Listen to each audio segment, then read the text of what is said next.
Shalom warga Kerajaan Allah, jumpa kembali dengan saya Togar Purba di pagi hari ini.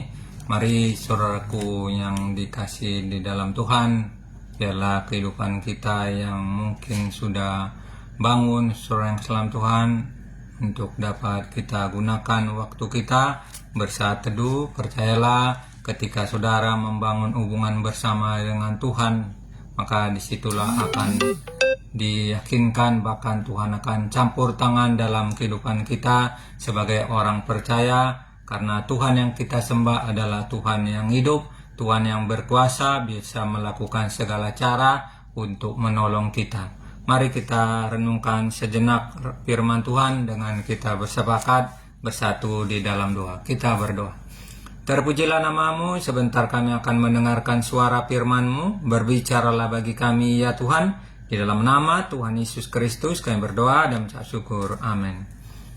Mari kita sambut firman Tuhan terambil dalam kitab Matius 20 ayat 29 sampai 34. Demikianlah pembacaan firman Tuhan. Dan ketika Yesus dan murid-muridnya keluar dari Yeriko, orang banyak berbondong-bondong mengikuti Dia. Ada orang buta yang duduk di pinggir jalan mendengar bahwa Yesus lewat, lalu mereka berseru, "Tuhan, Anak Daud, kasihanilah kami."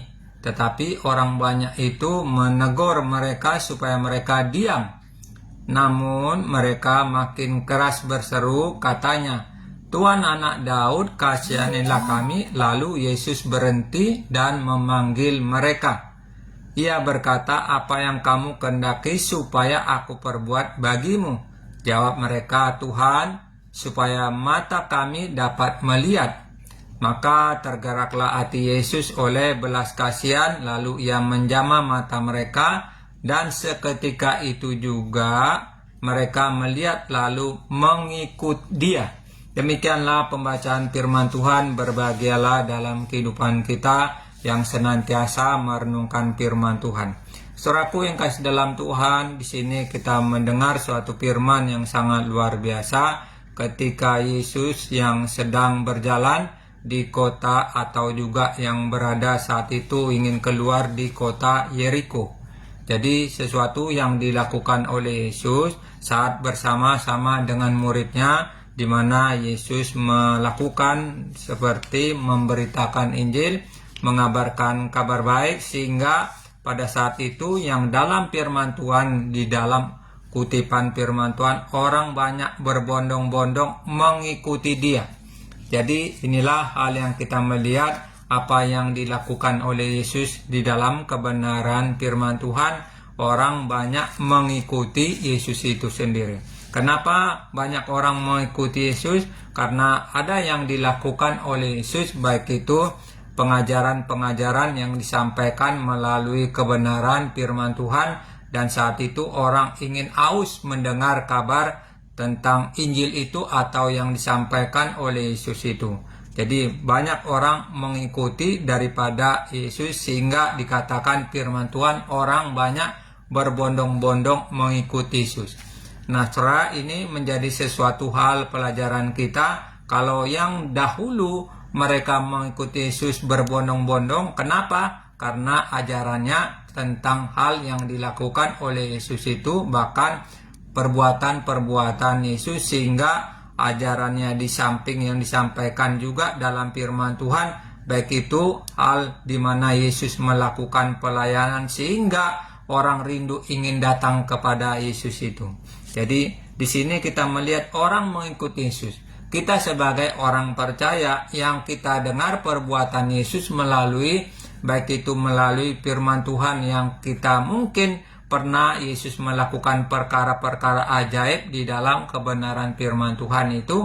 Kalau kita menghidupi akan firman Tuhan ini saudara yang kasih dalam Tuhan, maka itu tidak ada mustahil yang akan bisa terjadi dalam kehidupan kita. Karena firman Tuhan ini mengandung kuasa. Ketika firman Tuhan ini kita imani, maka itu bisa terjadi dalam kehidupan kita sebagai orang percaya. Ini dibuktikan di dalam firman Tuhan ini, yang dikatakan selanjutnya orang yang mengikuti Yesus, dan saat itu juga orang-orang sakit yang mendengar kabar tentang Yesus, baik itu tentang perbuatan Yesus, mereka ingin tahu.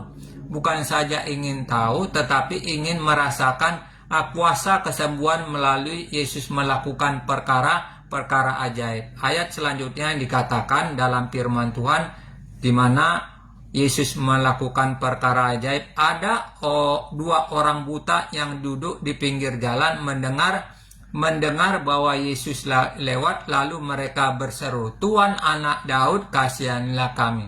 Jadi orang buta ini mendengar tentang kabar Yesus, mendengar tentang perkara-perkara yang Yesus lakukan, sehingga saat mereka mendengar tersebut, yaitu orang buta ini berseru memohon Bapak Ibu dan saudara dalam Tuhan. Untuk apa? Supaya mereka yang mengalami buta itu dapat dicelipkan matanya sehingga dapat melihat kembali. Jadi ini disampaikan oleh Yesus dalam firman Tuhan yang dikutip, bahwa Yesus lewat lalu mereka berseru, "Tuhan, Anak Daud." Jadi orang buta ini menyebut Tuhan, menyebut Tuhan dan mengatakan bahwa Yesus itu Anak Daud. Anak Daud artinya yang orang-orang saat itu atau orang Yahudi atau orang Israel adalah mereka keturunan daripada Daud itu sendiri. Jadi anak yang sebagai raja yang diungkapkan dalam firman Tuhan. Jadi di sini dikatakan bahwa keturunan daripada Daud itu, maka di saat ini firman Tuhan, Tuhan Anak Daud. Nah, saudara yang dalam Tuhan, di sini kita melihat sebagai orang yang buta yang hanya mendengar, saudara yang dalam Tuhan. Mereka tidak dapat melihat, tapi mendengar tentang perbuatan Yesus, mendengar tentang perkara-perkara yang Yesus lakukan, menyembuhkan orang sakit, maka mereka berani berseru. Mereka berani berseru, dan akibatnya mereka berani berseru itu memohon supaya apa yang mereka serukan ini terjadi, hal-hal yang mereka rindukan. Jadi dikatakan selanjutnya, tetapi orang banyak itu menegur mereka. Jadi mencoba orang buta ini dihentikan supaya mereka tidak dapat merasakan kuasa Tuhan. Jadi dikatakan, tetapi orang banyak menegur mereka supaya mereka diam. Jadi ada sesuatu hal yang mungkin pada saat itu orang yang mengikuti Yesus juga akan melihat Yesus, mencoba supaya mereka didiamkan orang buta ini. Saudaraku yang kasih dalam Tuhan, disinilah mengapa Yesus melihat hal ini, sehingga ketika mereka berseru, Yesus mendengar seruan mereka.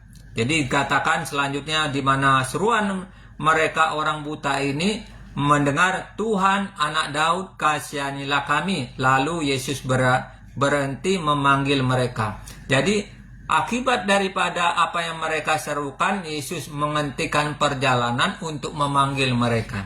Nah, saudara yang dalam Tuhan, bahwa Yesus yang kita sembah adalah Yesus yang mendengar, Yesus yang bisa menolong, Yesus yang bisa membantu, Yesus yang bisa melakukan perkara-perkara ajaib, sehingga pada saat itu yang disampaikan oleh orang buta, "Kasihanilah kami." Nah, saudara yang dalam Tuhan, bahwa Tuhan yang kita sembah memiliki kasih, memiliki ketika orang ingin membutuhkan pertolongan, maka Yesus bukan hanya tinggal diam, saudara dalam Tuhan. Jadi Yesus mendengar keluhan mereka, merindukan apa yang mereka rindukan, supaya yang rindukan itu dapat terjawab, bukan saja terjawab, dapat dikabulkan. Jadi ayat selanjutnya, lalu Yesus berhenti memanggil mereka, ia berkata, "Apa yang kamu kehendaki? Apa yang kamu kehendaki supaya aku perbuat bagimu?" Nah, saudara yang dalam Tuhan, disinilah ketika kita menyerukan segala sesuatu yang kita rindukan. Jadi apa yang kita rindukan kita ungkapkan, saudara dalam Tuhan. Sebagai orang percaya, kita bisa berseru kepada Tuhan, saudara dalam Tuhan, yang harus dapat kita lakukan setiap hari. Bila saudara mempunyai keluhan, bila saudara merindukan apa yang saudara rindukan, maka kita harus berseru. Berseru tanpa hentinya, sehingga seruan kita ini didengar oleh Tuhan.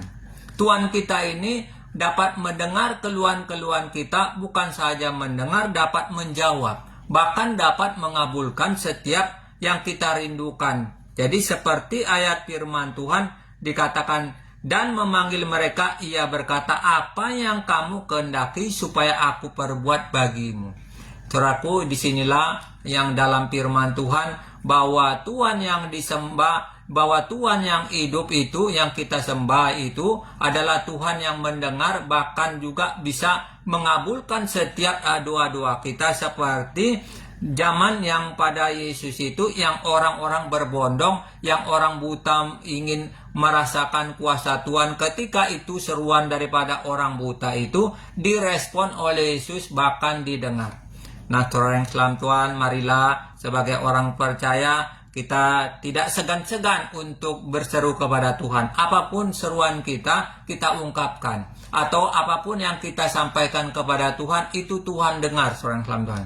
Jadi perlulah kita setiap hari membangun hubungan kepada Tuhan. Kalau orang buta ini Tuhan respon atau Tuhan dengar, bahkan di dalam selanjutnya ayat firman Tuhan, maka tergeraklah hati Yesus oleh belas kasihan.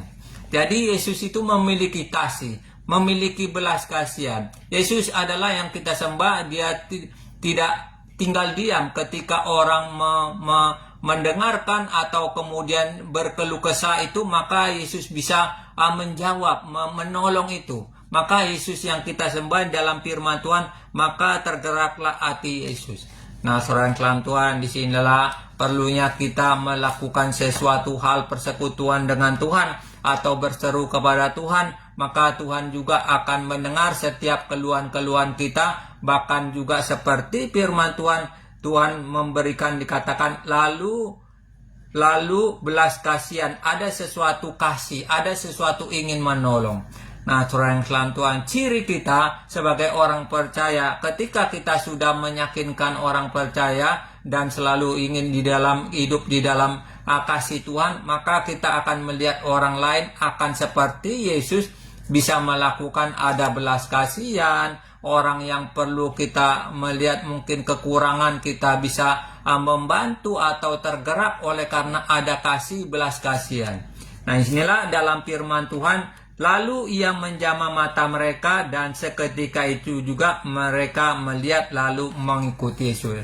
Nah, saudara yang selam Tuhan, disinilah bahwa ada gerakan untuk dapat mengungkapkan atau juga untuk berseru kepada Tuhan. Disitulah Yesus mendengar setiap keluhan mereka, bahkan juga mengabulkan permintaan mereka, sehingga orang buta ini dapat melihat kembali. Saudara yang selam Tuhan, sudah mungkin dalam firman Tuhan ini kita tidak tahu berapa lama orang buta ini yang buta, apakah sejak lahir, tetapi ingatlah bahwa kebenaran firman Tuhan ini yang diungkapkan dalam firman Tuhan, yang buta Yesus yang pada saat itu menyembuhkan, sehingga mereka dapat melihat orang buta itu dan mengikut Yesus. Bapak Ibu dan saudara selam Tuhan, kita adalah orang yang tidak melihat Yesus perbuatannya, tetapi harus dapat kita imani firman Tuhan ini. Karena firman Tuhan ini ketika kita dapat mengaplikasikan itu, dapat kita lakukan dalam kehidupan kita, disitulah kuasa Tuhan bisa terjadi dalam kehidupan kita. Bahwa orang buta yang saat itu yang dilakukan, yaitu Yesus menyembuhkan, disitulah juga bisa kita terjadi dalam kehidupan kita. Bila kita sakit, kita bisa memohon pertolongan Tuhan, maka perkara-perkara yang kita rindukan bisa terjadi. Demikianlah firman Tuhan di pagi hari ini. Tetaplah semangat, tetaplah luangkan waktu, bahwa yang Tuhan kita bisa melakukan perkara-perkara yang ajaib itu. Mari kita sambut, jagalah kegiatan kita hari ini dengan kita bersepakat bersatu di dalam doa. Terpujilah namamu yang kami sembah, kami telah mendengarkan firman-Mu, biarlah firman-Mu menghidupi akan kami. Kami yakin ya Tuhan, kalau 2026 tahun lalu Engkau telah melakukan perkara-perkara ajaib, di mana orang buta Engkau sembuhkan ya Bapa, sehingga dapat melihat kembali ya Tuhan. Terima kasih, kuasa-Mu adalah kuasa yang nyata. Bila kami mengimani, itu bisa terjadi dalam kehidupan kami. Terima kasih Bapa. Kami sambut segala kegiatan kami di hari ini. Kami percaya bersama dengan Engkau ya Tuhan, kami cakap melakukan segala perkara-perkara. Terimalah doa kami ini, ya Bapa. Kami alaskan di dalam tangan pengasihan Tuhan kami, Yesus Kristus. Amin.